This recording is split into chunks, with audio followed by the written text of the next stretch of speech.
ഡൽഹിയിലേക്കാണ്. ഡൽഹിയിൽ ബൽറാം നെടുങ്ങാടിയുണ്ട്. Balram, very good morning again. ഇപ്പോൾ ഡൽഹിയിലെ അല്ലെങ്കിൽ ഉത്തരേന്ത്യയിലെ തണുപ്പ് കുറേ ദിവസങ്ങളായ വലിയ പ്രശ്നമാണ്. എങ്ങനെയുണ്ട് ഈ ഉത്തരേന്ത്യയിലെ തണുപ്പ് ഇപ്പോൾ? ഡൽഹിയിലും തണുപ്പ് കൂടുതലായിരുന്നല്ലോ കഴിഞ്ഞ ദിവസങ്ങളിലൊക്കെ. ഒപ്പം തന്നെ ഈ ആധാർ ആപ്പുമായി ബന്ധപ്പെട്ട വാർത്ത, ഒഡീഷയിലെ ബന്ധുമായി ബന്ധപ്പെട്ട വാർത്ത, വിശദാംശങ്ങൾ.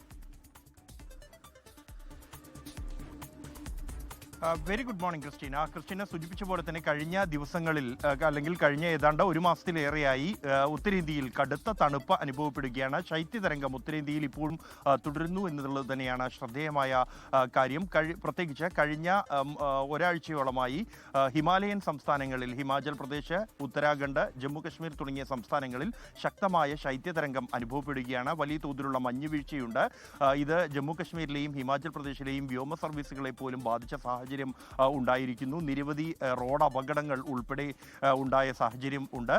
ഇന്നും ഈ ഹിമാചൽ പ്രദേശിലും ജമ്മു കശ്മീരിലും കേന്ദ്ര കാലാവസ്ഥാ നിരീക്ഷണ കേന്ദ്രത്തിന്റെ ഓറഞ്ച് അലർട്ട് തുടരുകയാണ്.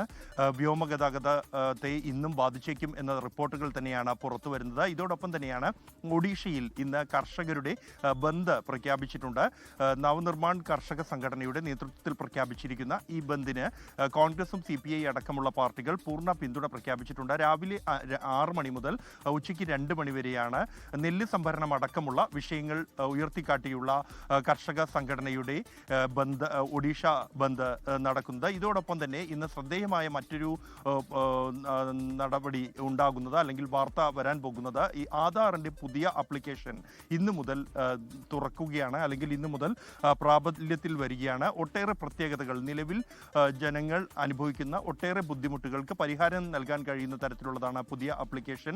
നിലവിൽ ആധാറിന്റെ ഫോൺ നമ്പറോ അല്ലെങ്കിൽ അഡ്രസ് അടക്കമുള്ള വിവരങ്ങൾ അപ്ഡേറ്റ് ചെയ്യണമെങ്കിൽ ആധാർ കേന്ദ്രത്തിലെത്തി ഈ വിവരങ്ങൾ എഴുതി നൽകി കാത്തു നിൽക്കേണ്ട സാഹചര്യമുണ്ട്. അത് ഒഴിവാക്കിക്കൊണ്ട് വീട്ടിലിരുന്ന് തന്നെ ഈ വിവരങ്ങൾ അപ്ഡേറ്റ് ചെയ്യാൻ കഴിയുന്ന തരത്തിലുള്ള പുതിയ ആപ്ലിക്കേഷനാണ് ഇന്നു മുതൽ നിലവിൽ വരുന്നത്. ഒപ്പം തന്നെ ആധാർ കാണിക്കേണ്ട ഇടങ്ങളിൽ ഈ ആപ്ലിക്കേഷനിലെ ഫോണിലെ ഈ ആപ്ലിക്കേഷൻ വഴി തിരിച്ചറിയൽ രേഖകൾ സമർപ്പിക്കാനും ആളുകൾക്ക് കഴിയുന്ന തരത്തിലാണ് പുതിയ ആപ്ലിക്കേഷൻ.